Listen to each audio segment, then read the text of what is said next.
El Tribunal Constitucional, en laberinto de su reconstrucción. Los huracanes del Océano Atlántico reciben desde primeros de los años 50 del siglo pasado nombres propios. Y así como ciclones, tifones o huracanes pasan a la historia con esos nombres. También la crisis del Tribunal Constitucional, TC, en España debería bendecirse con nombre propio. Hace apenas unas semanas, la mayoría conservadora forzó por 6 votos contra 5. Lo que podríamos llamar en román paladino, la patada en la puerta del TC al Congreso de Diputados y el Senado. Dicho de manera jurídica, la admisión de las medidas cautelarísimas exigidas por un recurso de amparo preventivo del Partido Popular, para paralizar las medidas en proceso de legislar dirigidas a impedir la prolongación del bloqueo del PP. Los magistrados conservadores del TC y los vocales del CGPJ elegidos a propuesta del PP en 2013 y jaleado, cuando no instigado, por los medios del sindicato mediático judicial. El coste del desbloqueo repentino fue la renuncia del sector progresista del CGPJ a defender su propuesta de nombrar al magistrado José Manuel Vandrés, de la Sala Tercera de lo Contencioso Administrativo del Tribunal Supremo. Los vocales conservadores comandados por José María Macías, socio del bufete Cuatro Casas, reconocieron que profesionalmente nada tenían que oponer a ese nombramiento. Problema: Vandrés estaba en su lista negra. Puro macartismo. El precedente catalán. Pero, aunque cierto es que la intromisión del TC no tiene precedentes, un magistrado conservador que respaldó por disciplina la ponencia del magistrado ingeniero jefe Enrique Arnaldo confesó que le daba vértigo hacer lo que le exigían. Esta intervención del TC en la vida legislativa ha sido abonada por una serie de precedentes. En Cataluña se esgrime que lo que pasó en Madrid ha sido el corolario de medidas ya adoptadas allí en el Parlamento. Y en parte ha sido así, pero no deja de ser llamativo que el TC rechazó medidas cautelarísimas para impedir legislar a primeros de septiembre de 2017, leyes referéndum y transitoriedad jurídica.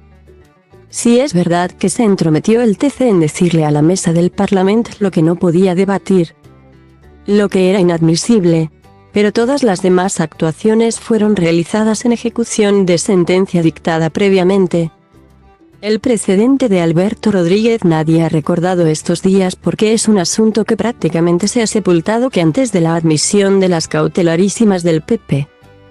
El Tribunal Supremo consiguió en octubre de 2021, después de unos escarceos entre la presidenta del Congreso, Meritxell Batet, y el presidente de la Sala Segunda, Manuel Marchena, privar al diputado de Unidas Podemos, Alberto Rodríguez, de su escaño, afectando el tan cacareado como a veces cursius in officium, su facultad como parlamentario, con una sentencia de multa e inhabilitación por 45 días.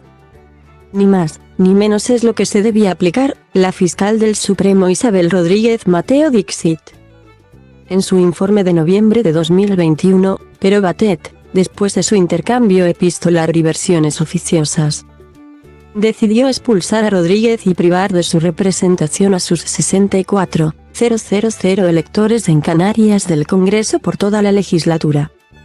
Rodríguez presentó como los diputados del PP contra las medidas para desbloquear el TC una solicitud de medida cautelarísima y cautelar. La primera fue rechazada de plano y la segunda inició un proceso de alegaciones. En su informe, el fiscal jefe del TC, Pedro Crespo, pidió la restitución del escaño al señalar que Batet fue más allá de lo que el Tribunal Supremo le solicitaba. El hecho es que existe algo más que la idea de estimar el recurso de amparo en el TC. Pero la magistrada ponente, María Luisa Balaguer, sostiene que primero debe resolverse el recurso de Rodríguez contra la sentencia de la Sala Segunda, que le correspondía al magistrado conservador saliente Santiago Martínez Vares. Sin embargo, existe una medida cautelar abierta en el caso del recurso parlamentario y un informe del letrado sobre el mismo, pero los unos por los otros y el recurso quedó sin barrer. A todo esto, se ha perdido un año de legislatura. ¿Le importa algo a los ponentes lo que pensarán 64.000 electores de Canarias? Se supone que no, porque, de lo contrario, no hubieran hecho dejación de su responsabilidad de decidir. Tampoco, claro, el presidente Pedro González Trevijano, estaba para pedir a los ponentes celeridad, para eso está. Por ejemplo, el presidente, ya que su cometido era intrigar y enredar para permanecer lo más posible en su cargo de 9 años. Vencido el 12 de junio de 2022. Asesinato de reputación, la ofensiva de la derecha, en la cual también hay que incluir el deseo del dimitente Carlos Lesmes, presidente del CGPJ, caducado, de dar un golpe y nombrar a su sucesor en la persona del presidente de la Sala Primera de lo Civil del Supremo, Francisco Marín Castán, plan logrado a medias, pues preside el Supremo pero no el CGPJ. Se ha encarrilado con lo que en Estados Unidos se denomina Character Assassination. Asesinato de reputación, proceso deliberado y sostenido dirigido a destruir la credibilidad y reputación de una persona. Y aquí, en este punto, volvemos al principio del paisaje, al nombre de los huracanes y también de las crisis.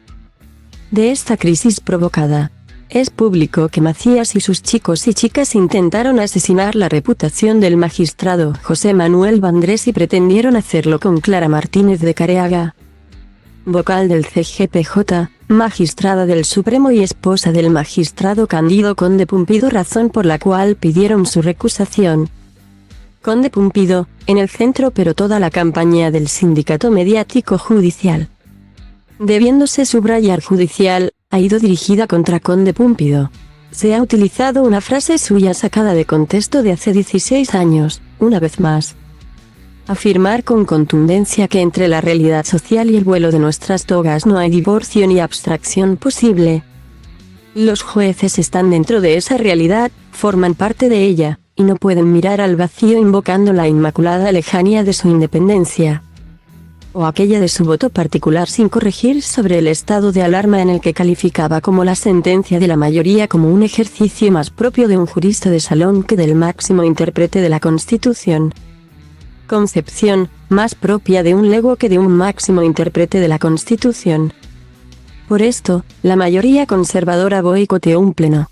Sin embargo, cuando el magistrado Andrés Ollero calificó en su voto particular las conclusiones de González Trevijano y su grupo de derecho de profesores, o establecer a priori profesoralmente la suspensión de derechos, para quienes pueden estimar que hay diferencias, he aquí la conclusión de Ollero en su voto particular.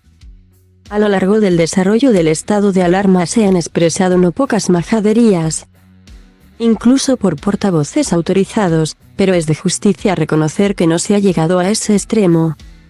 Sería precisa una interpretación bastante tortuosa para esquivar el citado precepto constitucional. Toma castaña. A partir de hoy se abre una nueva fase que debería ser bautizada así: la reconstrucción del Tribunal Constitucional. Será posible. Es accesible for free, false, as part, @type, webpage element. Is accessible for free, false, CSS selector closed content.